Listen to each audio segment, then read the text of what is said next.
Olá, aqui é o Gabriel. E aqui é o Guilherme. E este é o 100º episódio do Mangá ao Quadrado, cara. Aê!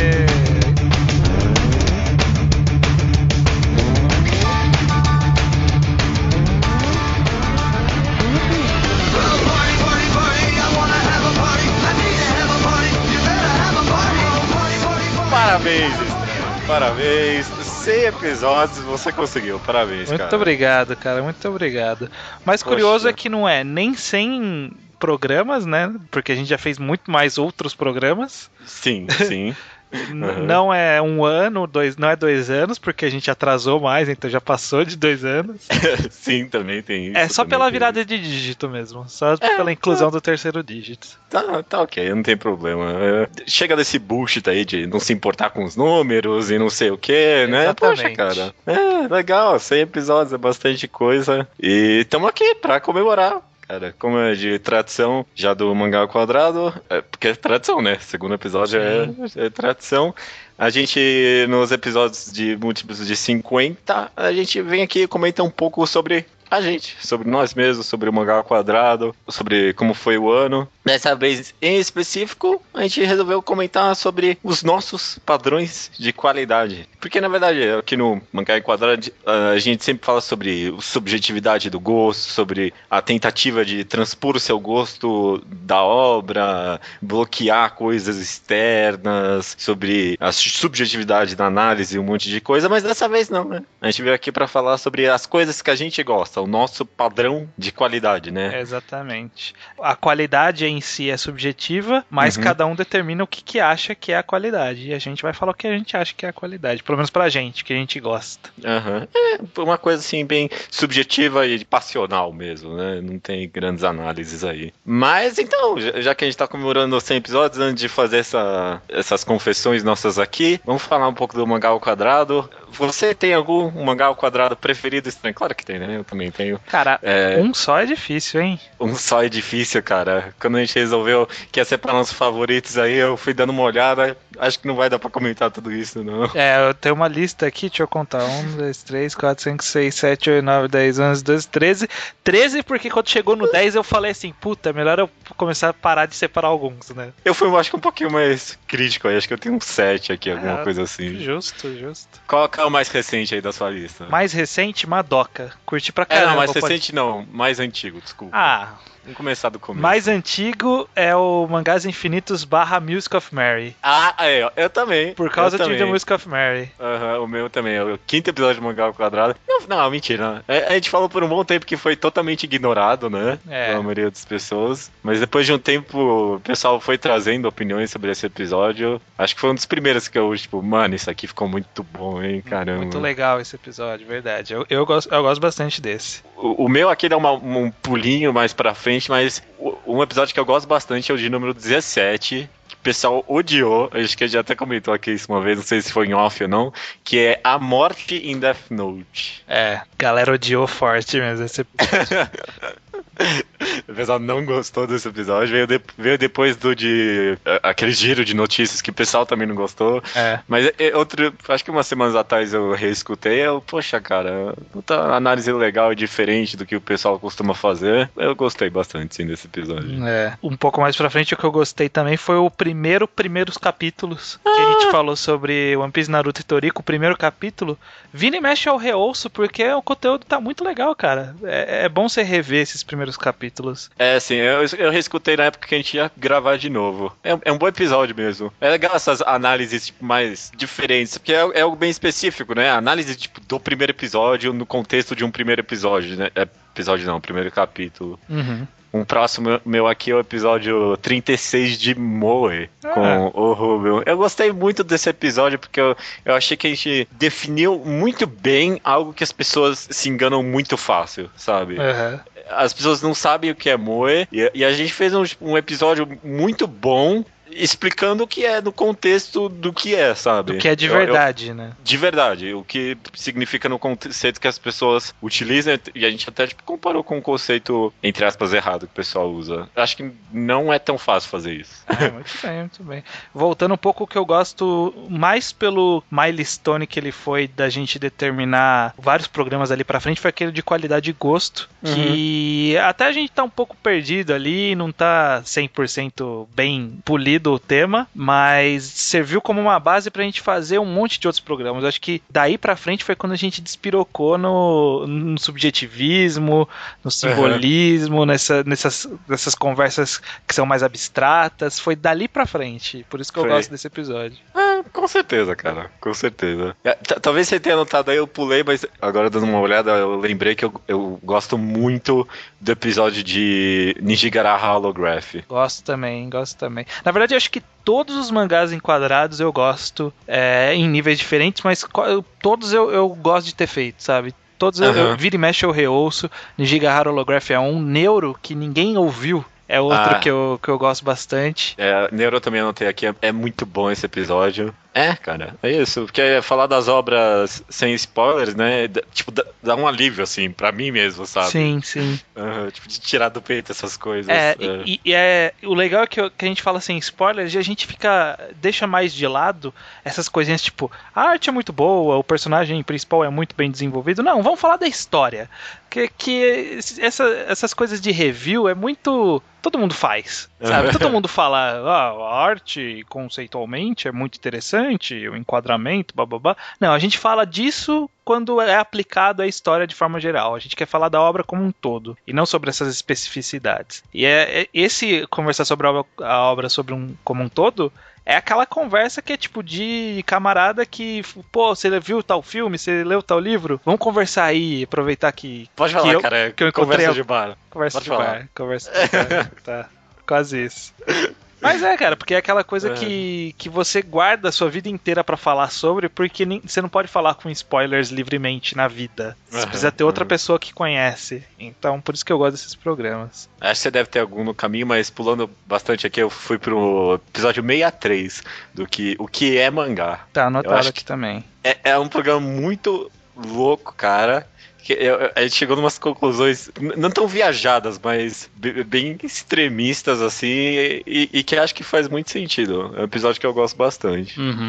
O logo anterior a ele, o 62, que é de mercado nacional, que a gente recebeu o Sakuda e o Kitsune, eu acho que esse é tipo o cartão de visita, sabe? Se algum dia eu quiser vender o Mangá ao Quadrado pra uma editora, falar assim, olha como a gente fala legal sobre os temas. Porque é bem técnico, é bem explicativo mesmo, assim, eu acho bem bacana também. Os podcasts com convidados costumam ser sempre bons mesmo, né? Sim. Sempre alguém com uma opinião, tipo, relevante e tudo mais.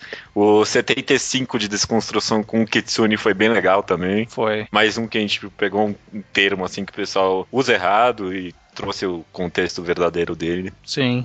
E eu gostei da nossa fase de se entregar à zoeira de verdade. A gente fez o Torneio das Trevas e depois a gente fez o mangá de esporte. Eu acho que esses dois são marcos legais porque são programas divertidos. São programas...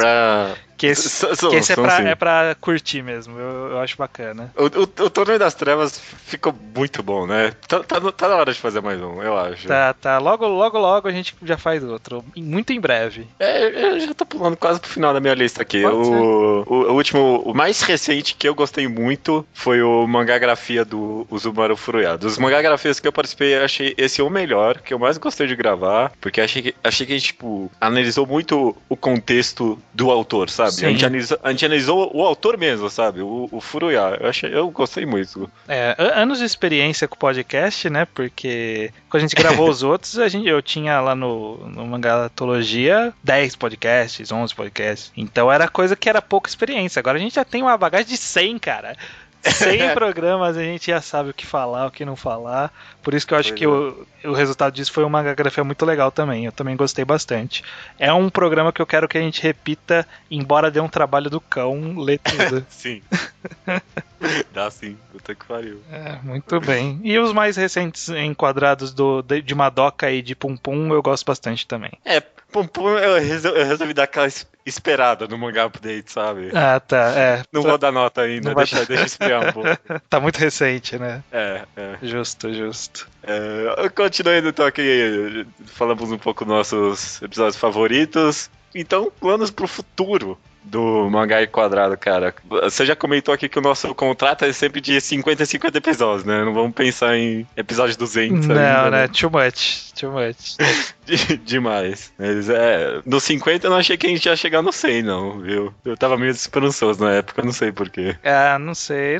Eu, como no trabalho e como na vida, eu estou levando uma semana de cada vez. É isso aí. Então, eu não fico muito pensando, puta, será que daqui a 50 programas vai ter? Não sei, cara. Semana que vem eu vou decidir o próximo programa, eu vou decidir o que eu vou fazer no trabalho, eu vou decidir onde eu vou jantar. Então, eu tô levando devagarzinho, não tenho pressa nisso, não. Verdade, essas últimas semanas aí foi o mais longo que a gente planejou, né? O Mangá ao Quadrado. 5 episódios à frente. Esse foi o maior planejamento que a gente já teve. A gente planejou 5 episódios e a gente tinha planejado muito antes, na verdade, né? A gente tinha planejado quase um mês antes com antecedência, 1 ou 2 meses até de antecedência. Foi sim. Então, foi o maior planejamento que a gente tem, porque todo tema é decidido uma semana antes. Uma semana, às vezes menos, né? Às vezes, tipo, um dia antes.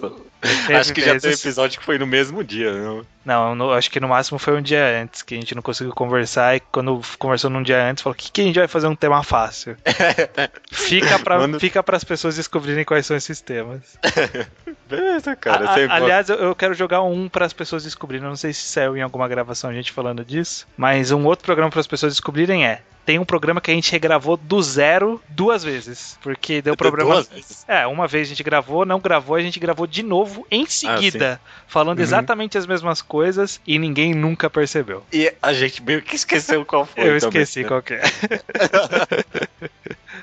Nem a gente sabe mais, cara. Isso que é profissionalismo, hein? Eu desconfio qual seja, mas eu não tenho certeza, então... Quando eu fui dar uma olhada, eu também acho que eu desconfiei de um aqui. Mas tudo bem. Mas planos futuros, Judas, o que você acha que a gente vai fazer nos próximos programas? Não, tipo, imediatamente, mas... Quais são as intenções pro futuro? Temas, programas, tipos de discussão, o tipo de coisa que você quer trazer pro futuro? Pro futuro daqui. Totalmente irrelevante com o Mangá ao Quadrado, mas ainda tenho plano de futuro de fazer alguma coisa envolvendo álbuns no Segunda Potência. Eu que tenho essa vibe meio hipster, não sei das contas. Eu queria conversar sobre álbuns, sobre bandas no Segunda Potência um dia, quem sabe. Mas sobre o Mangá ao Quadrado especificamente... Quem sabe reviver, uma coisa que eu sempre pensei é quem sabe reviver um quadro bom que você tinha no Mangagrafia, que era o... Mangatologia. No Mangatologia, que era o debate entre coisas. Teve um episódio só, que era o de Death Note. Foi esse que eu conheci o Mangagrafia, na verdade. Mangatologia! Mangatologia? Quem é você? Quem é Mangagrafia? Se prepara porque no chat do Skype o Iso e o Rubo já estão querendo fazer esse tipo de programa. Eles já decidiram que eles querem gravar um programa assim. Já tem algumas ideias, então logo a gente traz essas ideias, talvez possível. E continuar com algum dos blocos que tiram mangatologia também. Parece que pegou um hype bom agora das coisas, né? Talvez, não sei, talvez parar um pouco com... Não parar, mas fazer mais esporadicamente essas análises mais subjetivas e tudo mais, porque começou a ficar um pouquinho repetitivo, apesar de eu achar que tem muita coisa pra falar ainda. E vim com mais mangagrafias, mais não sei o que. Sim. Uma coisa que eu quero e que a gente prometeu já muitas vezes, a gente não fez, mas eu vou tentar mesmo dessa vez, é trazer mangás enquadrados de arcos de histórias mais longas, né? Em vez de a gente fazer de um mangá curto ou mesmo de um mangá longo e gravar um programa gigantesco, pegar tipo um trecho de um mangá e gravar dele, sabe? Eu quero gravar pelo menos uns 3 programas aí de Koku no Hito, por exemplo, 3 programas separados, pra gente se focar mesmo, sabe? Tipo, em passagens. Eu quero falar do final de Slandunk, eu quero falar sobre a parte final de Hikaru no Go, sabe? Eu quero falar de bastante coisa que a gente tá empurrando com a barriga e a gente nunca fala. Eu topo, porque o podcast de Neuro ficou muito bom, né? Sim. Eu acho que quem leu deve ter gostado, então... As 3 pessoas que leram gostaram. Mas eu acho que é factível, sim. Beleza, E fora então, isso, cara. trazer mais alguns programas número 2 aí que a gente já tem até anotado algumas coisas. Sempre trazer o tema de subjetivo, levar adiante projetos que a gente começou, né? De reviver Mangagrafia, Torneio das Trevas. Tem muita coisa, galera. Agora a gente tem os primeiros capítulos. A gente não pode ficar reclamando de falta de conteúdo agora. Não dá mesmo. Não que a gente reclamasse antes, porque a gente sempre olha pra essa lista gigante e fala, puta, o que a gente vai falar que não dá trabalho. Eu adorei os primeiros capítulos, porque é uma saída deliciosa pra se a gente não conseguiu decidir algum tema. Dá pra ler em uma tarde aí, de boa, e gravar o podcast. Beleza, então, cara. Então vamos falar um pouco sobre a gente aqui. Padrões de qualidade, coisas que a gente gosta, coisas que a gente não gosta. Vamos falar primeiro especificamente, então, sobre arte em mangás, né? Esquecendo um pouco a parte de enredo e tudo mais. Tem alguma coisa que te faz querer ler um mangá quando você vê alguma arte? Eu acho até que eu já falei num programa, mas o que eu gosto muito, e que eu acho que, tipo, é ponto positivo em 90% das vezes, é quando o autor tem um traço, olha aí, vamos voltar com essa merda desse termo que trouxe problema. É quando ele tem uma arte, entre aspas, única. É aquela coisa que você olha e fala assim, puta, isso aqui é desse cara, sabe? Eu acho que isso dá um ponto positivo fortíssimo pra história. Porque quando eu vejo, sei lá, alguns anúncios aí de algumas editoras nacionais, por exemplo, que vão trazer mangá X ou Y, e aí eu vou procurar umas imagens e tipo, sabe aquela coisa, você fala assim, eu já vi isso antes. Eu nunca li, nunca tinha ouvido falar desse título, mas eu já vi essa cara antes. Isso eu não gosto, isso me dá um desânimo forte. Às vezes você, tipo, até vê um negócio bem trabalhado e tal. Sei lá, por exemplo, Hungry Joker, por exemplo. A arte não é tão mal trabalhada e tudo mais, mas tipo, já tem tanta coisa assim. Pensando até mais recente, aquele mangá que até agora eu não sei como cancelou, da autora de Durarara lá, como é que era o nome desse mangá? Como que chamava? Stealth Symphony. Stealth Symphony. Eu achei muito bonito, mas... Nada demais. Nada demais, acaba ficando nisso mesmo, nada demais. É bonito, mas é bonito, só isso. Eu também gosto de quando vejo que algo é único, sabe? Ou muito estilizado, assim, sabe? Por exemplo, eu gosto de arte realista, mas eu prefiro uma arte muito estilizada do que algo muito realista. Por exemplo, eu considero Kokou no Hito um mangá muito melhor do que Jabberwock lá, aquele dos dinossauros, que tem todo um estilo meio noir, mas eu gosto muito mais da arte de Jabberwock, porque é um negócio muito louco. É bem hipster mesmo, né? É bem hipster mesmo. Você gosta daquela arte que você poderia colocar no Mangás Underground, né? Que você olhava e falava assim, puta, isso é Mangás Underground. Nossa, exatamente. Não precisa nem de texto, né? Sabe? É isso. Isso aqui, ó, Mangá Underground aqui, ó, e uma imagem. Falando um pouco mais de arte, eu gosto de... Nada a ver com nada, mas eu gosto de ver evolução de arte durante um mangá. Quando o autor começa ruim e vai melhorando, sabe? Bacana. É tipo Vinland Saga, Hikaru no Go, um pouquinho de Neuro também. Eu vi que tipo, é um negócio que meio se repete um pouco nos mangás que eu gosto. Interessante. Eu acho bacana também. Não super considero, mas é uma experiência legal você ver. E o mais legal é que você tem que parar pra ir ver isso, porque a arte vai evoluindo tão gradativamente que você nem percebe. Aí quando você para e olha pra trás, você fala, eita porra! Exato. Bacana. Eu não sei se eu tenho mais algum específico de arte. Eu tenho talvez aqui um que faça uma mescla entre arte e conceito. Manda. Que é especificamente sobre Battle Shonens. Em Battle Shonens, pra me ganhar, os personagens, porque eu acabo julgando mais por personagens individualmente do que pela série como um todo, porque essa série Battle Shonen tem personagens bons e personagens ruins, então, enfim. O personagem, pra ele me ganhar, ele tem que ser um bom personagem, eu consegui imaginá-lo como um bom personagem de jogo de luta. Normalmente minha mente funciona no visual Jump Ultimate Stars, sabe? Sim. Que eu acho que é um jogo que a temática tal é muito legal. Então, quando tem um poder novo, um conceito novo, um tipo de técnica, eu penso, como isso seria num jogo de luta? E se eu acho que ficaria style, eu falo, puta, é um poder legal. Tem algum contra-exemplo de algum personagem que não daria um poder legal no jogo de luta? A Bankai do Zaraki em Bleach. É visualmente interessante, mas um jogo de luta é pouca merda. Pouca merda, né? Um flash e aí acabou, né? Aquela arma gigante lá, não. Não fica legal. Não fica legal. E um exemplo positivo, por exemplo, é o poder do cara de Psyren. Você não leu o Siren. Mas o Psyren, o cara ele tem um poder que ele faz uma bola negra de energia, assim, que é um poder da hora. Que eu fico imaginando aquela bola voando na tela, é muito da hora aquele poder. Acho que a gente já comentou o poder de inseto do cara lá de Naruto, o Shiro, né? Sei lá, não lembro o nome dele. É um poder visualmente legal, pô. Pelo menos no jogo eles conseguem fazer. Dá um jeito, né? Sai mais inseto do que corpo nele, né? Tipo, os insetos... Se juntar todos os insetos, fica mais massa do que o corpo dele. Mas tudo bem. Mas tudo bem. É um poder visualmente legal, cara. Por isso que eu gosto daquele poder do Neji, que ele dá vários 64, 128 golpes. É muito visual legal. Fala, puta, isso num jogo de luta é muito foda. Não, e tem aquele círculo, fica tudo preto, tem um círculo, né? Mano. É fodinho, assim. Já que a gente tá falando de enredo, então uma coisa que eu gosto muito, muito mesmo, quando eu percebo que o mangá tá tomando esse caminho, entra nos meus favoritos, é desenvolvimento de personagem a muito longo prazo, sabe?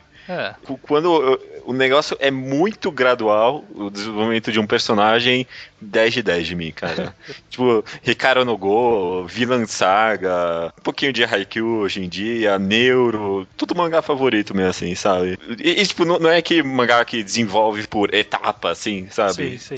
Seja ruim. É uma preferência pessoal minha, eu gosto de ver um negócio bem gradualzão, assim. E eu não tenho muito, tipo, eu não me prendo tanto a isso como padrão de qualidade igual você, isso daí de desenvolvimento de personagem. Mas algo que tá correlacionado, que eu gosto bastante, é do foreshadowing, por assim dizer. É aquela construção que você vê que, tipo, 200 capítulos depois, no capítulo 2, 3, o cara já tinha plantado aquela ideia, sabe? Eu gosto muito porque dá aquela sensação de que o cara trabalhou naquilo, sabe? Tipo, o cara pensou mesmo naquilo. Ele planejou. Então, tipo, essa completude aí de fazer essa relação no começo com o final, eu acho foda, assim. Na hora que eu percebo que o cara tá conectando os pontos, eu falo, puta, foda, 10 de 10. Foda. Não, eu também, cara. Eu coloquei exatamente isso aqui, foreshadowing. Mas, mano, quando eu paro pra pensar, é simples, é planejamento. Quando eu vejo que o cara planejou o negócio e não saiu escrevendo por aí à toa sem pensar no final, conquista, porque você vê que o cara teve um trabalho ali. Por isso que o final de Dobutsu no Kuno é tão broxante, sabe, cara? Sim. Por isso que não conecta com nada, né? Com nada, cara. É muito triste, Né? E esse negócio de planejamento, foreshadowing, ele combina, que eu até coloquei lado a lado aqui nas minhas anotações, que é a coerência. Ter essa coerência, essa concordância dentro do próprio mundo, ter uma lógica entre o que o autor está querendo falar e o que ele fala de verdade, desde o começo da história até o final, para mim é importantíssimo e é algo que eu julgo forte em todas as histórias, ter coerência. Uma coisa que eu anotei aqui, vira e mexe eu comento uns mangás ao quadrado, mas que eu nunca defini bem, eu não sei nem como se chama isso, mas é a projeção do sentimento do personagem em você, metalinguisticamente falando, sabe? Quando eu sinto a mesma coisa que o personagem que eu tô lendo tá sentindo, é mais do que só contar a história e eu me identificar, sabe? Se o personagem tá sentindo desespero, eu sinto desespero também, sabe? Esse tipo de... Na vida isso chama-se empatia. Eu não sei se com histórias é o mesmo termo. Não é exatamente... É empatia, né? Empatia, a capacidade de compreender o sentimento ou reação de outra pessoa imaginando-se nas mesmas circunstâncias.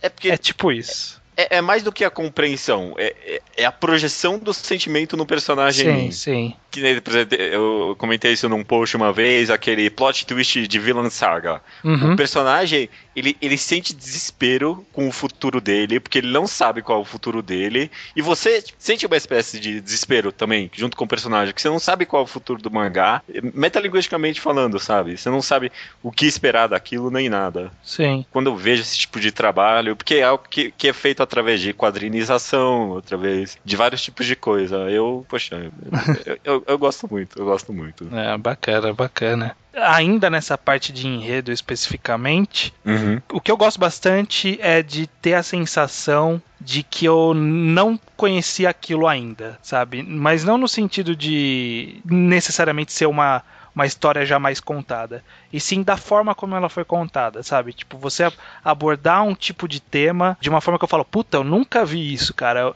isso é bom. Eu normalmente, por default, eu penso que isso é bom, sabe? Por exemplo, Dino Ace abordando um time de beisebol, só que é um time de elite e não um time loser, Entendi, sabe? entendi. Eu falo, puta, nunca vi isso. Foda. Muito bom. Eu lembrei de um enquadrado não, de um mangá ao quadrado semanal, que a gente tava comentando Haikyuu e a gente viu que o mangá tava desenvolvendo a manager, né? Sim. Não era um desenvolvimento tão bom assim, quando eu olho pra trás. Mas, tipo, mano, ninguém desenvolveu o manager. Tipo, nenhum mangá de esporte na história desenvolveu o manager, sabe? Sim, pois então, é. Porra, cara, legal, né?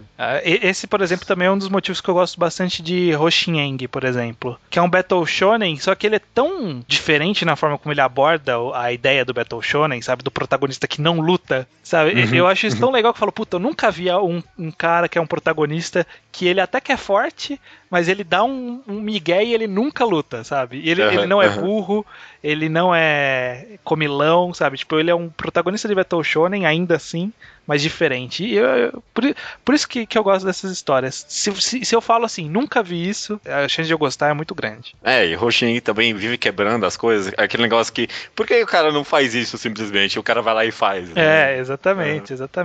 Essa é uma mistura de imprevisibilidade, né?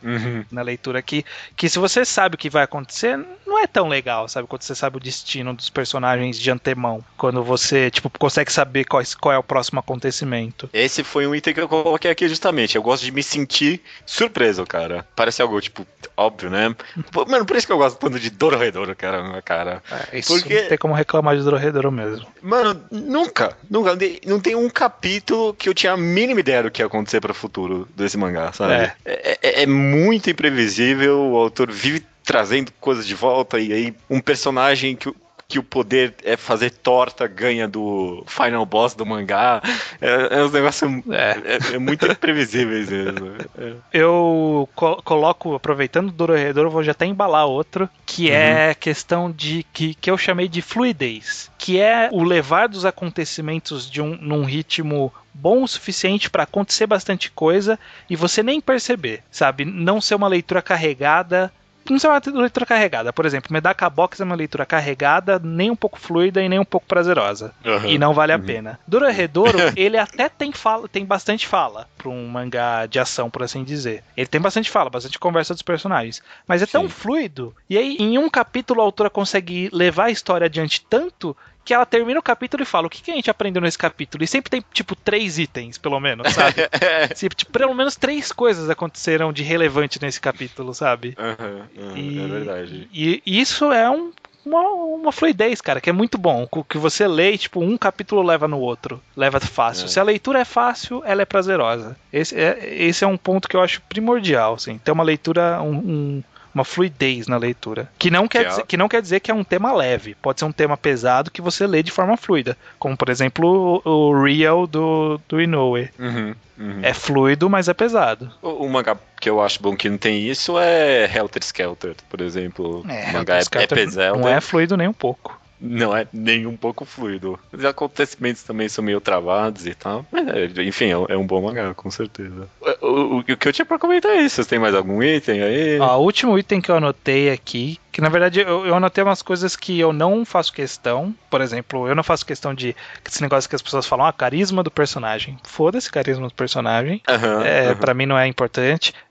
Completude, sabe? Por exemplo, tipo, a história tem que fechar tudinho, certinho, 100%, não pode deixar nada em aberto, tem que dar o destino pra todos os personagens. Caguei pra isso. O importante é ter um arco bacana. Ok. Eu vou dar o exemplo de Blame, por exemplo.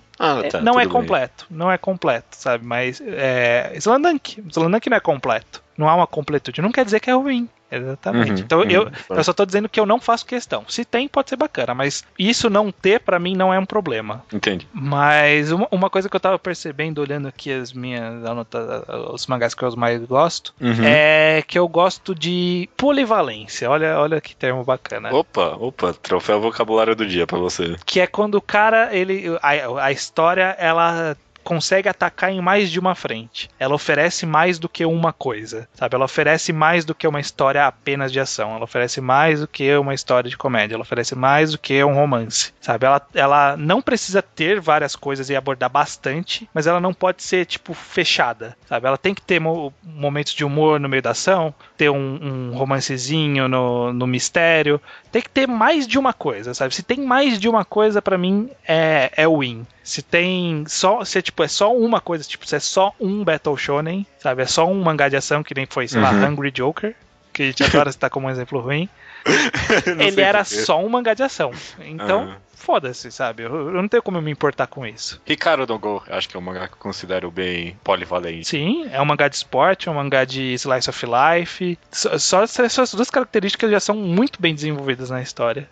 Tem um timing cômico bom e um drama bem carregado quando chega a hora de ter o drama, né? Sim, sim. Pior que eu nem pensei em anotar muito em coisas que eu odeio em mangás, mas tinha alguma coisa assim da sua cabeça que você odeia quando você vê em mangá? Odeia? Vamos ver, deixa eu pensar. Uma coisa que eu odeio, mangá que continua depois do fim. Acho que a gente comentou até sobre isso em Mangás Infinitos e outros podcasts. Mas, mano, quando chega a hora de terminar o negócio e o cara continua, ou num time skip, ou num outro negócio. Mano, o caso mais, sei lá, recente que eu consigo lembrar agora é Bleach, sabe, cara? Sim. Mangá já é ruim.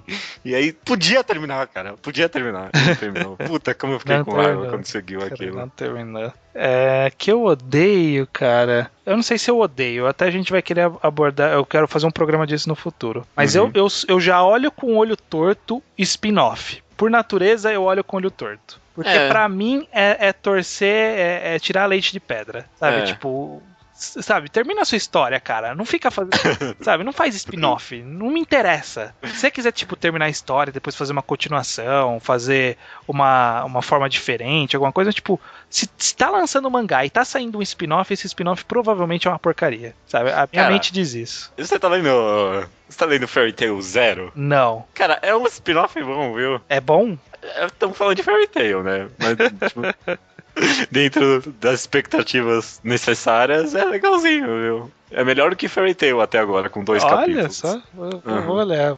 Beleza, eu acho que é isso que eu tenho de coisas que eu gosto. Eu acho que odiar por natureza, eu acabo relevando bastante coisa. O que eu não gosto é romance enrolado, sabe? Romance japonês. Aquele romance que é tipo beijo indireto, monta toda a cena pra uma declaração, pra um beijo, pra alguma coisa, e não sai disso, não sai, sabe? Não vai. Ou romance estilo, tipo, romance em Naruto, sabe? Esse tipo de coisa, sabe? Que não anda. Ninguém liga. Tipo, mano, pra quê, sabe? Também. Mas eu tô pensando, por exemplo, naqueles mangás que são de romance mesmo, e, por exemplo, tem aquela cena que deixa tudo claro que eles estão apaixonados. Só que aí, tipo, logo em seguida, todo mundo finge que não aconteceu aquela cena. Pra mim é tiro na cabeça na hora. Beleza, cara. Beleza. Não, mas beleza, acho que tá bom, né? Tá bom. Nossos padrões de qualidade, eu acho que fica no ar o pedido pros nossos leitores de 99 podcasts, agora 100 podcasts, nossos ouvintes, que eles deixem aí os seus padrões de qualidade, o que eles gostam, o que eles não gostam, pra gente ver se a gente educou bem essas crianças, né? Talvez o pessoal tenha um gosto bom, né? Pra ver se todas essas discussões que a gente teve até hoje, o pessoal não tenha desaprendido a levar em conta o seu próprio gosto. Que tenha aprendido a ter uma visão crítica interessante e tal, mas que saiba que o seu gosto também deve ser respeitado. Bonito, cara. Bonito. Vamos ver se funcionou.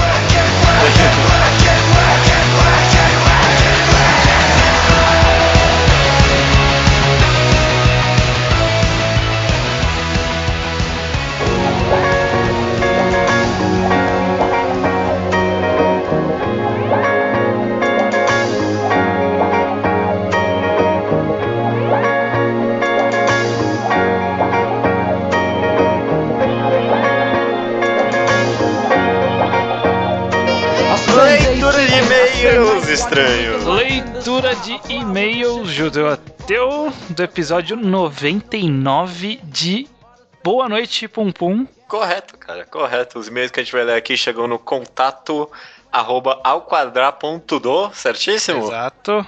Vocês podem enviar qualquer tipo de e-mail, sugestão. Se você quer escrever no nosso blog, tem isso também. Você pode enviar algum texto dos vários blocos que a gente tem. Você pode enviar que a gente vai analisar. E pode enviar a recomendação do ouvinte pra gente gravada, né? Pode mandar. Pode mandar também amor pra nós. Já que estamos no programa 100, é uma boa hora pra você declarar o seu amor pelo Mangá ao Quadrado, ou o seu ódio, pode mandar também, não tem problema. Eu gostaria de receber mais ódio do que amor. Eu me alimento de ódio das pessoas. Eu tô feliz sem hater. Quer dizer, a gente tem hater e a gente sabe, mas eu fico feliz em deixar eles lá e eu aqui. Eu prefiro amor ou algum sentimento positivo. Pode ser só uma camaradagem, só uma consideração. Pô, cara, te considero pra caramba, pra mim tá ótimo. A gente já recebeu uns e-mails assim aqui, eu me senti bem também. Né? Mas vamos seguir em frente pra... rapidinho, antes de partir, sobre recomendação do ouvinte, recomendações de áudio que o pessoal manda pra gente. A gente recebeu um e-mail de um cara perguntando como gravar pra enviar pra gente, né? Sim. Uma opção, se você já tem o microfone, obviamente, é o Vocaru. Dá uma pesquisa lá no Google Vocaru. É um site na internet aí que você grava automaticamente. O site dá o upload na hora do negócio. Você pode mandar isso aí mesmo pra gente que a gente faz a edição aqui tranquilo. Então, tem uma solução aí pra você que não quer baixar um programa pra gravar e fazer o upload e tudo mais fácil. Beleza. Fica a dica. Fica a dica. Ainda então aqui pra sessão Slowpoke Report, sessão que a gente lê coisas que a gente recomendou, as pessoas leram e agora elas estão dando feedback, começando por mim. Olha só, acho que faz tempo, mas eu cheguei nos atuais de Inside Mari. Olha aí!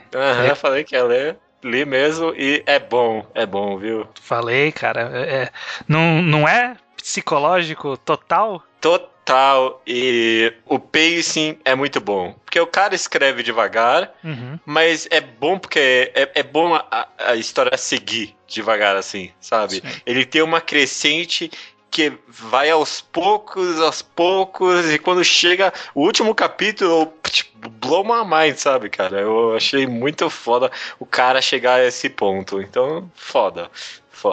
Muito bem, a minha recomendação não foi à toa. Quando terminar eu quero fazer um enquadrado, porque acho que rende, viu? Muito bem, não sei quando vai terminar, mas podemos fazer assim.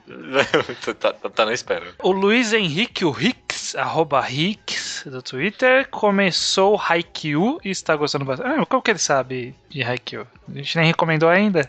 Olha só, tá prevendo, né?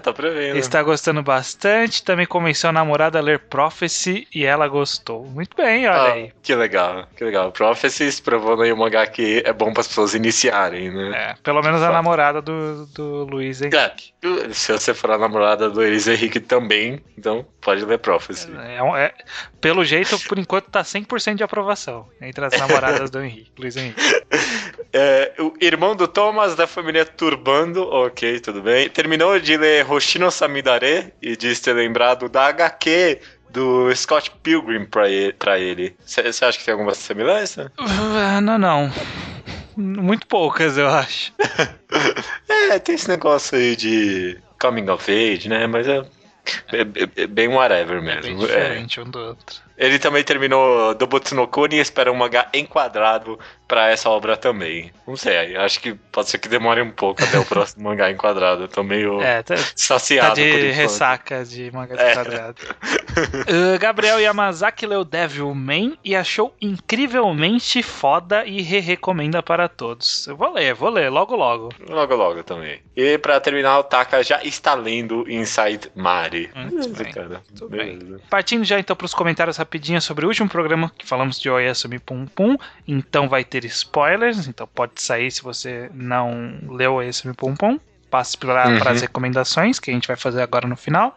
Então vamos começar as rapidinhas com um insight que eu tive ouvindo o podcast, Judeu. Veja só. Manda. A gente estava conversando sobre por que os pais são representados da forma igual o Pum Pum, porque isso acaba perdendo uma graça e tal. O Iso, ele comenta que a gente vê a história pelo ponto de vista do Pum Pum. E pro ponto de vista do Pum Pum, os pais dele são iguais a ele. Entendi. Eles são Entendi. criados por ele e por isso que a gente vê eles dessa forma, inclusive até o fim. Porque o Pum Pum, ele sempre vê os pais da mesma forma quando ele via como criança. Por isso que ele meio que despreza eles também. Entendi. Então eu acho que pode ser que essa representação tenha ficado porque visão do Pum Pum era essa a visão que ele tinha dos pais. Entendi. É uma boa sacada, assim. Fica aí no ar essa ideia. Tem o Tanu, que é @LuizAfroRanger, ok? Ele comenta lá na seção de comentários sobre um foreshadowing do suicídio da Akko no volume 4. Eu fui atrás dessa página e realmente tinha um contexto bem interessante ali. É aquela falando que se ela tivesse com alguém que ela gostasse muito, ela não se importava em morrer. Uhum.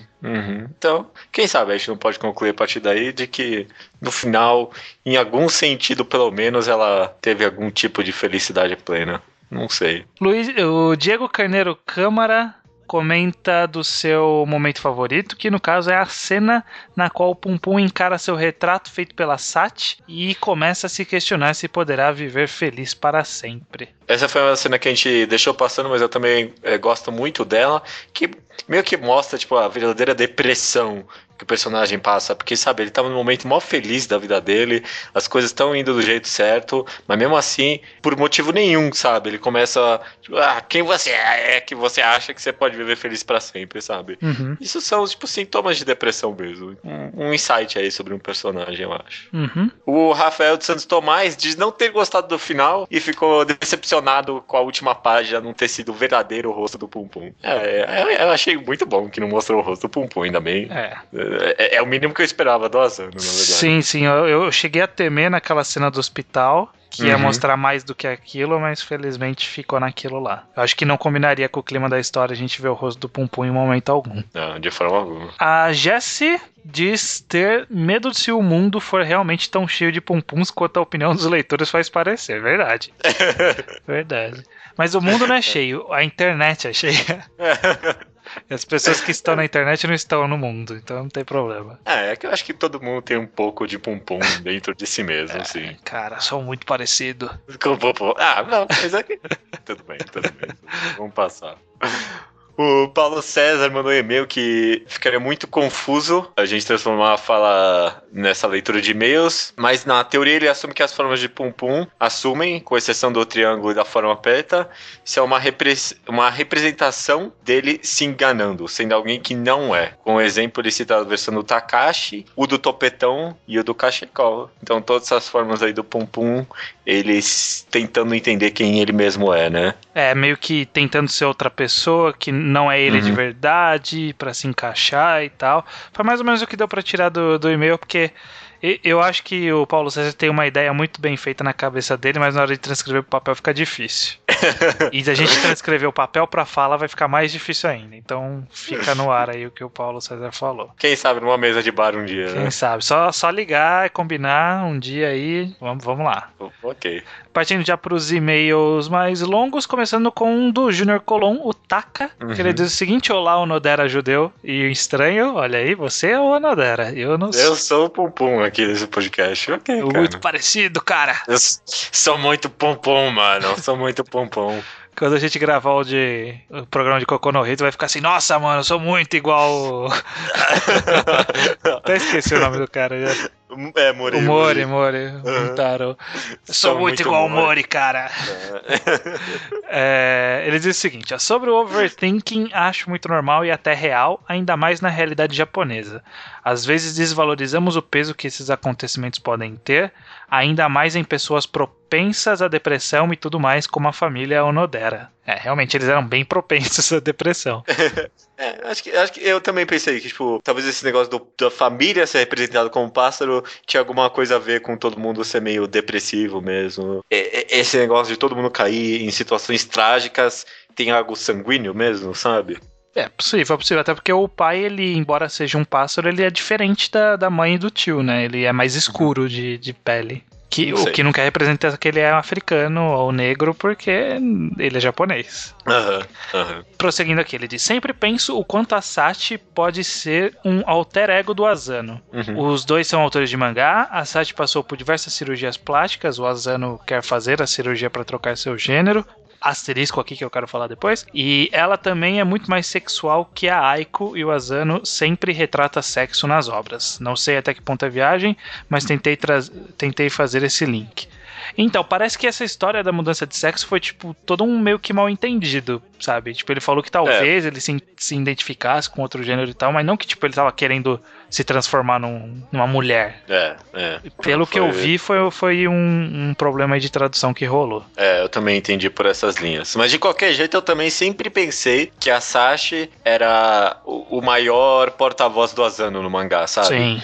Principalmente quando ela discursava sobre mangás, sabe? Sobre mangás serem mais do que uma forma de entretenimento, né? Ser uma forma de, tipo, a pessoa se encarar e tudo mais. Que ela quer fazer mangás que seja mais do que, sei lá, faça as pessoas felizes e tal. Tem várias frases dela que se encaixam muito bem com o Asano falando isso. Com certeza.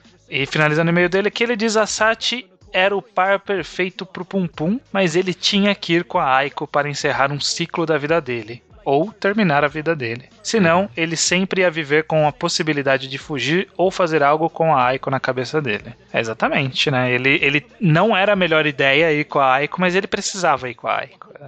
Pro Pum Pum não tinha como não ir com a Aiko naquele momento.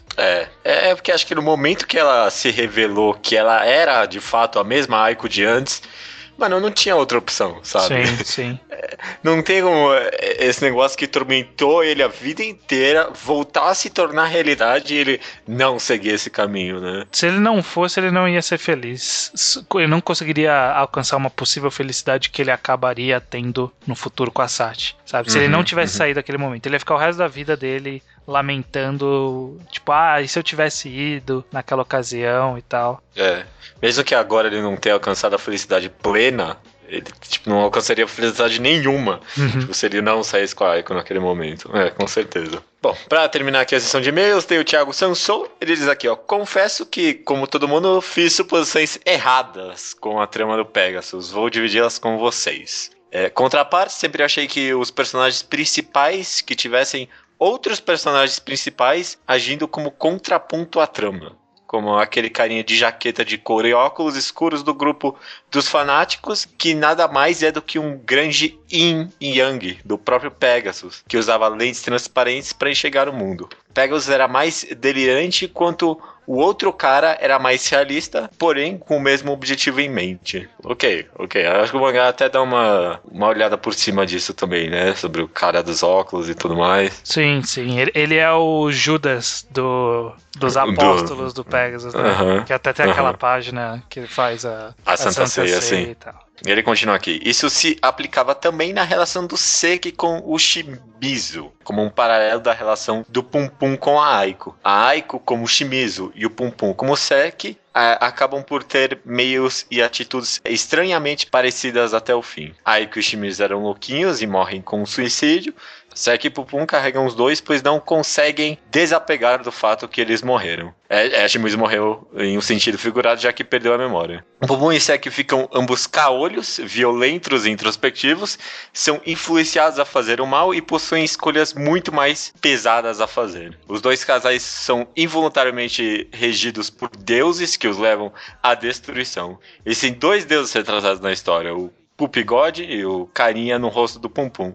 Enquanto o Pum Pum, no fim, escolhe recusar o chamado de um, Shimizu acaba tragicamente abraçando o chamado do outro. Sim. Caraca, mano, uma comparação bem deep aí.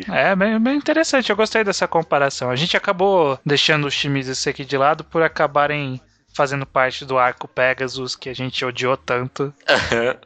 Mas eles eram um bom plot, sim. Eles eram um bom plot até juntar com o Pegasus, né? Era interessante. Eles tinham esse paralelo e tal.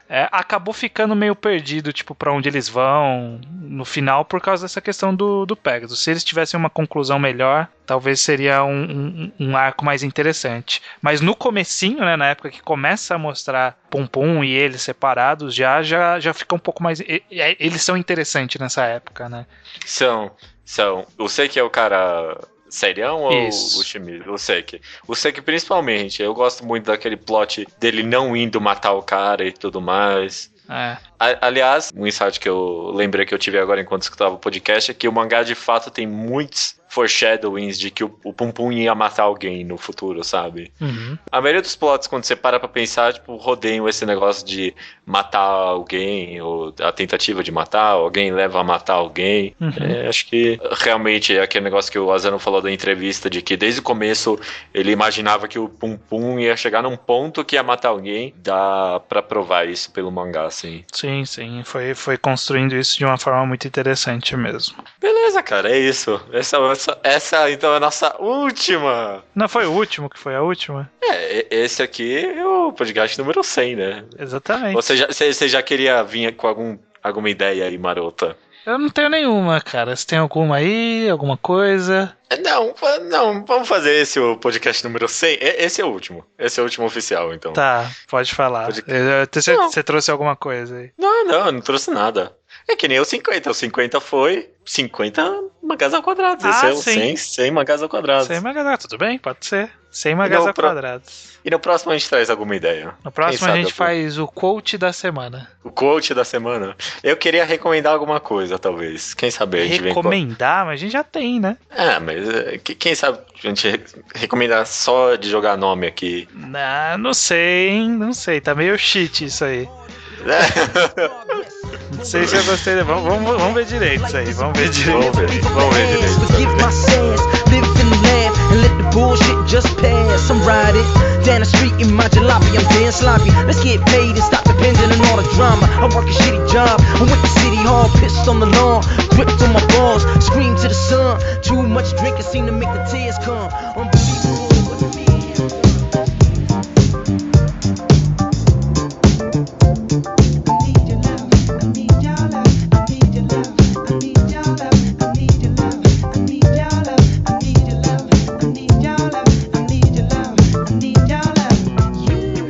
Recomendação da semana, estranho. É nossa, cara. É nossa, olha aí. Como já de padrão dos 2 programas.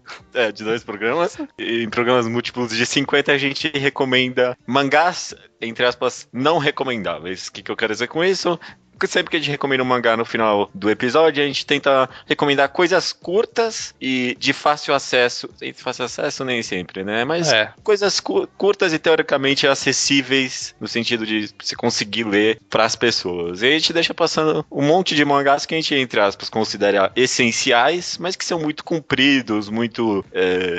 não dá pra pedir pra pessoa ler, por exemplo, que a gente recomendou no programa número 50, sei lá... O que a gente recomendou? 20th Century Boys, Landunk. 20th Century Boys, Ricardo no Go. São mangás que são conhecidos, mas é bom deixar claro que é bom de verdade. Vale a pena ler. Sim. É aqueles que a gente não usaria num programa, mas a gente quer deixar... E às vezes a gente até já meio que recomendou implicitamente, mas a gente quer, tipo, deixar registrado, sabe? A gente fez isso no programa 50, vamos tentar fazer agora no 100? Vamos lá, cara. É bom que você falou que a gente já recomendou indiretamente e quer deixar registrado, porque eu não sei se você vai concordar ou não com esse primeiro mangá que eu quero deixar registrado aqui, mas o primeiro mangá que eu acho que é essencial, é meio difícil de recomendar, mas eu acho que é um clássico moderno. Não chegou no fim, mas eu vou tomar essa aposta, que é Haikyuu. Olha aí, tá na minha lista aqui. Tá na sua lista também. Ótimo, cara. Ótimo. Porque a gente... Nossa, toda semana que saía Haikyuu a gente comentava no Mangá ao Quadrado semanal. E toda semana a gente amava esse mangá, porque é muito bom mesmo, né? É muito bom, cara, é muito bom. É um clássico, por assim dizer, um clássico moderno inesperado, porque eu não achava que ia sair um mangá tão bom quanto ele tá saindo. Porque eu tinha lido o One Shot, né, antes de sair o mangá. E aí quando ele saiu, o comecinho ainda até um pouquinho mais devagar. Muita gente eu vejo falando assim, tô começando a ler, mas esse comecinho é bem qualquer coisa. Mas aí, tipo, depois que passa de alguns capítulos, assim, começa a chegar os outros integrantes do time, todo mundo cai de amores, cara. É incrível. Porque é uma construção tão boa, né, cara? É muito bom, cara. É muito bom. Cara, tudo que a gente falou aí de qualidade no programa tem nesse mangá, sabe? Tem construção de personagem a longo prazo. É bem planejado, sabe? Hoje em dia eu vejo o planejamento nesse mangá e quebra muita coisa de mangá de spot, sabe? É muito novo, sabe? É novo. Eu não tenho mais medo de falar que ele é o Slam Dunk moderno, sabe? O que Slam Dunk fez, tipo, pro gênero de esporte em termos de qualidade, é o que Haikyuu tá fazendo de novo agora, Sim, sabe? ele tá trazendo um sopro diferente pro gênero, né? Enquanto o Slamdunk ele trouxe uma epicidade, trouxe várias características que acabou sendo herdado pelos mangás seguintes, né? Porque ele foi marcou uma geração. Eu não sei se vai, mas eu espero que Haikyuu sirva de inspiração para os próximos autores em como se deve trabalhar modernamente nos dias de hoje uma história. Que Slamdunk é muito bom, mas ele ainda assim é um produto de sua época. Ele ainda tem alguns traços daquela época que faziam mais sentido antigamente do que hoje em dia. Hoje em dia, o Haikyuu funciona da melhor forma possível para o mundo moderno. Sabe? Com certeza. Ele tá usando elementos modernos, ele tá contando uma história polivalente, olha aí. Que eu espero ser uma tendência pro futuro, porque é muito bom mesmo. É muito bom mesmo, e eu tô na espera de um time skip que eu acho que só vai deixar esse mangá muito melhor, viu? Eu tô apostando no time skip também. Eu acho que vai ter um time skip e vai ser muito bom. Então, ó, eu tô recomendando quando tá muito bom agora, mas eu acho que vai ficar melhor ainda, cara. Olha só, maravilha. Bacana. Eu vou trazer uma recomendação que eu tenho quase certeza que você vai concordar. Que é meio que uma heresia a gente chegar em 100 programas e a gente não deixou nunca uma recomendação direta sobre Tsutomu Nihei. Então, eu acho que Blame cabe totalmente agora nesse programa. É isso aí. Concordo, cara. Então, tamo aí. Blame é o primeiro mangá relevante do Tsutomu Nihei, até tinha alguns one-shots estranhos lá, que o começo pode ser que as pessoas vão estranhar um pouco na parte da arte, ou mesmo da narrativa, mas depois que você entra no mundo do Nihei, na forma como ele leva a sua história, seus personagens e o seu universo que ele criou, é de apaixonar, assim. Você acha muito foda toda a arquitetura que ele desenvolve para aquele universo. A história em si, você vai ligar o foda-se, né? Tipo, eu não lembro tanto dos acontecimentos de Blame, mas eu lembro de, tipo, algumas páginas que eu gosto bastante do mangá, e que por isso que ele é importante. É uma obra visualmente bonita. A história eu nem preciso da sinopse, sabe? Tipo, não precisa de sinopse. Vai pensando. É um artbook com uma história. Blame é uma recomendação essencial, assim, viu? Você quer conhecer mais de mangá, se aprofundar um pouco aí, Blame é muito bom em questão de arte, em questão tipo de quadrinização, como a arte sequencial mesmo, sabe? Acho que não é um marco importante, mas é um marco. E ele tem evolução de traço, que nem você gosta. Nossa, tem muita evolução de traço, é mesmo, é verdade. Chega uma hora lá que, comparado com o começo, é outro nível mesmo. E o começo já é muito bem desenhado, né? Ele cria aquele estilo próprio mesmo. Com certeza, cara, com certeza. Blame é muito bom. Embora não o meu preferido do Nihei, eu tenho ciência que ele é o melhor do Nihei. Eu acho que eu concordaria com isso também. Eu concordo. E vão atrás também do mangagrafia do Nihei que a gente gravou, né? É antigão, tá lá, mas tá lá no blog. Lá a gente se aprofunda em cada uma das obras deles, é bem legal. Eu acho que a gente nunca recomendou diretamente também Vinland Saga. Será? Tá na minha lista também. Maravilha então, cara. Nunca recomendamos diretamente, mas eu acho importantíssimo. Vamos enumerar das características que a gente considerou qualidade, o que ela tem. Evolução de traço. Evolução de personagem a longo prazo. Planejamento e foreshadowing. Planejamento e foreshadowing totalmente, né, cara? Totalmente. Polivalência. A gente só vai entender as mensagens do começo do mangá que o pai dele fala no primeiro flashback lá pra frente. A gente só vai realmente entrar na grande mensagem do autor. A gente só vai entender Vinland Saga muito lá na frente, sabe? Muito lá na frente. Mas quando muda o peso do mangá, é uma coisa incrível, né, cara? O mangá, ele é muito bom. Ele é muito bom mesmo antes desse plot twist que é lá pro volume 8, 9, não sei, alguma coisa assim, né? Sim. É muito bom, que é uma ação legal, tem elementos de história de verdade ali, né, sobre os vikings e tudo mais, tem cheio de mapas, coisas interessantes, os personagens são muito carismáticos, né? Mas quando muda, traz uma profundidade muito forte pro mangá, né? Traz, cara. E o melhor de tudo tá saindo no Brasil, né? É uma chance perfeita para as pessoas irem atrás. E eu tinha impressão, no nosso pseudo-mundo de leitores de mangás, que, tipo, Vinland Saga era relativamente conhecido. Mas eu lembro que quando a Panini anunciou uma galera no Facebook tava, mas que mangá é esse? Por que eles trazem esses mangás que ninguém conhece? Eu fiquei perdidaço, falei, meu Deus, gente, Vinland Saga é uma obra de arte, cara. É uma obra de arte. É uma obra de arte. Cara, o capítulo 100 e alguma coisa que a gente fez aquele mangá semanal, mangá ao quadrado semanal, não lembro qual que é o capítulo, mas é do Enemies. Aham. Cara, eu arrepio toda vez que eu lembro. Sabe? Eu li aquele mangá todo pra chegar nesse capítulo, sabe? Eu podia morrer feliz ali. Aham. Podia sim. Se terminasse ali o mangá, sabe? Eu não ia ficar com tanta raiva assim, sabe? Então, ok, eu entendo, eu te entendo. Eu entendo. De obrigatórios, a gente meio que tirou do caminho. Não sei se você tem mais algum. Eu ia te fazer um favor e te trazer Dororedoro aqui pra essa lista. Você pretendia? Eu nem pretendia, pra falar a verdade. Eu tenho mais... A gente já recomendou 3, né? Isso, tem 3. Dororedoro não tá ali na minha lista, não. Eu ia recomendar ele de qualquer jeito, uma hora ou outra, quando terminasse. Eu ia abusar da minha recomendação, sabe? Ah, foda-se. Que nem eu fiz com Kokou no Hito. Sim. Mas eu acho que cabe aqui, né? Um Dororedoro. Não, eu nem acho assim tão incrível, né? Mas como tá ali no universo do podcast, né? Com o seu avatar e tudo mais. Qual outro você tinha além desse? Cara, eu tenho outros 5 aqui, mas tem vários que eu não sei se você vai concordar. Então, ó, essa parte vai ficar em off pra gente discutir e definir qual que a gente vai usar, pode ser? Tá, ok. Então sobe musiquinha de elevador.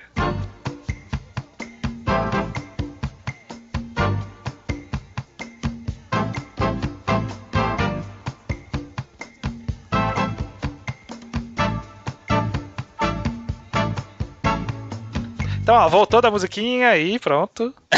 Dororedoro então vai ficar, Judeu? Vai ficar, sim. Poxa. Defenda a permanência de Dororedoro nesse programa como uma recomendação. É um mangá comprido, então seria difícil recomendar ele aqui. E eu acho um mangá essencial, assim, pra um certo tipo de público, sabe?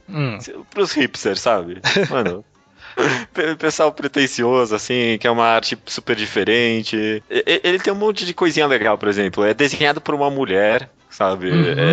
Não dá pra adivinhar de forma alguma, porque é uma arte super suja, assim, cheia de violência. A Ki Hayashida, que ela foi assistente do Nihei, que a gente já recomendou, acabou de recomendar, né? Sim. E é um mangá muito divertido, muito inesperado. E acho que as pessoas podem se divertir muito com esse mangá. É um favorito meu, assim, não é o melhor mangá do mundo pra mim, mas é um favorito meu, eu tenho bastante carinho por esse mangá. Eu acho divertido, é o que eu falei, eu não acho ele perfeito, nem 10 de 10. Eu acho. Ah, ótimo. Mas eu gosto muito porque ele tem um humor divertido, que é um humor negro, bem bolado e de situação, que é muito interessante. Eu gosto bastante do humor mesmo. Tirando uma ou outra personagem, eu não gosto da Ebisu, por exemplo. Mas... É meio chatinho mesmo. Mas tipo, é um ou outro personagem e todo o resto é legal. Todo o resto é legal. Isso que eu ia falar. Ele tem um casting de personagens que é muito bom.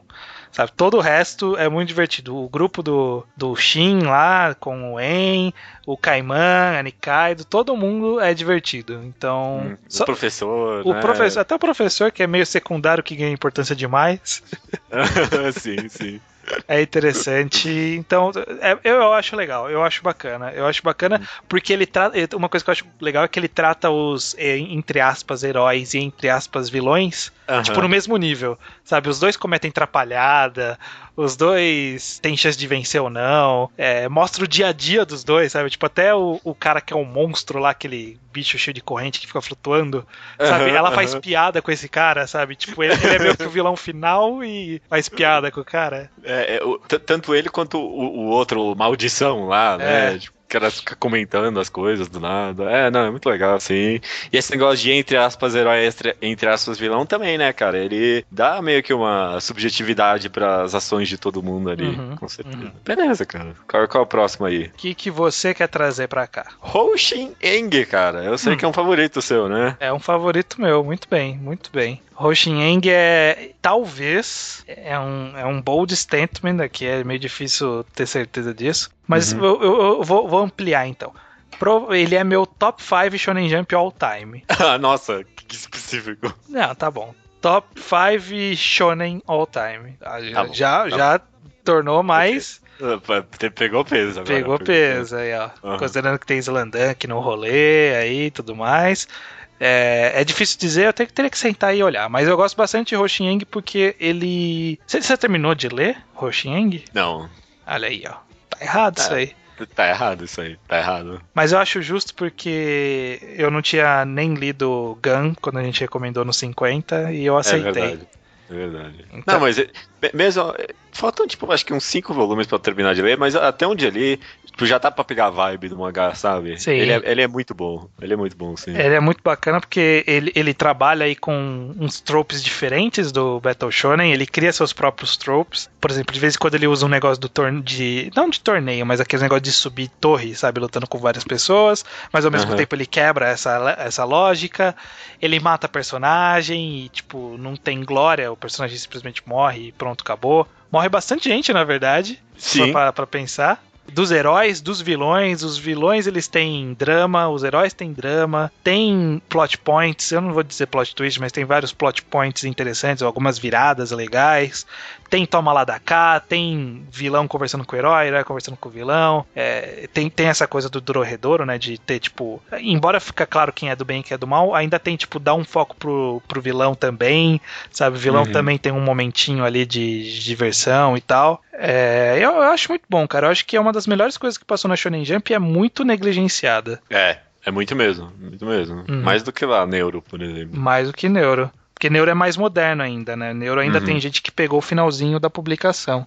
Hoshin é mais antigo e é esquecido. É esquecido pela própria Shonen Jump, tadinho. Não apareceu nenhum Jump Ultimate Stars? Apareceu. Só que... E o mais legal é que o estilo de luta do Taikobo no Jump Ultimate Stars é, tipo, outras pessoas vêm lutar por ele, sabe?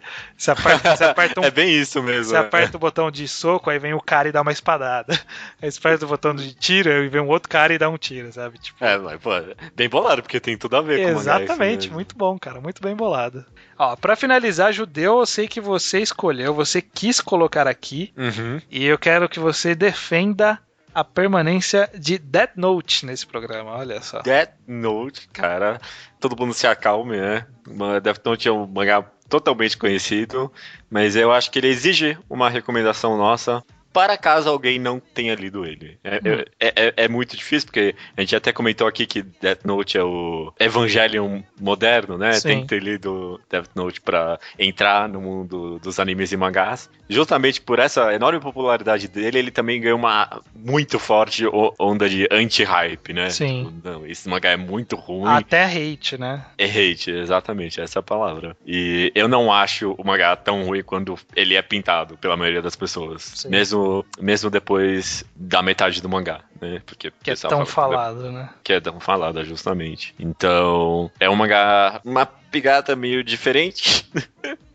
Não sei explicar exatamente, mas vale a pena ler Death Note. Se você nunca leu Death Note e não quer ler porque o pessoal fala muito mal, não, vale, cara. É um mangá que eu acho, eu não tenho medo de falar, não. Eu acho um mangá bem inteligente, toca vários pontos interessantes, é imprevisível e... Embora não tão fluido assim, mas imprevisível.